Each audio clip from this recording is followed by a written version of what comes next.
আচ্ছা, তোমরা দুরূদ শরীফ পড়ো। দুরূদ শরীফের ফজিলত জানো?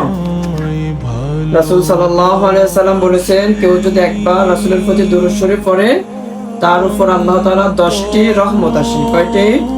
10টি রহমত আসে এবং 10টি গুনাহ মাফ হয়।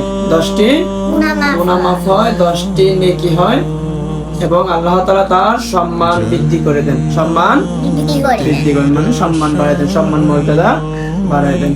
আর যদি সবসময় দুরূদ শরীফ পড়ো রাসূলের প্রতি, তাহলে তুমি যে দুরূদ শরীফ পড়বা, রাসূল একটা ফেরেশতা থাকে, কিছু ফেরেশতা থাকে, ওরা রাসূল সাল্লাল্লাহু আলাইহি সাল্লামের কাছে তোমার এই দুরূদটা, সালামটা রাসূল সাল্লাল্লাহু আলাইহি সাল্লামের কাছে পৌঁছে দেন এবং রাসূলের কাছে যা বলেন যে অমুকের মেয়ে অমুক আপনাকে সালাম দিয়েছে।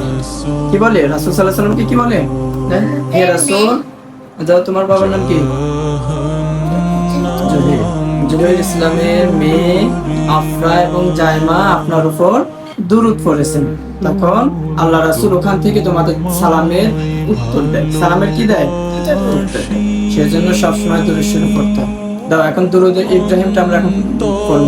বলো, আল্লাহুম্মা সাল্লি আলা মুহাম্মাদ ওয়া আলা আলি মুহাম্মাদ কামা সাল্লাইতা আলা ইব্রাহিম ওয়া আলা আলি ইব্রাহিম ইন্নাকা হামিদুম মাজিদ।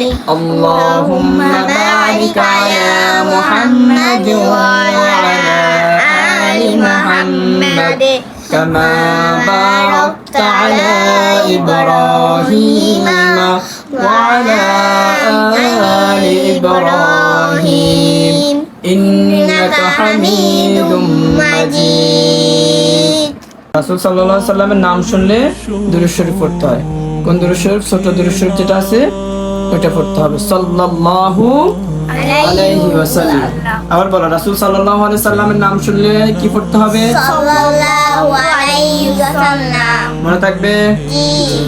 আর সব সময় দুরূদ শরীফ পড়বো।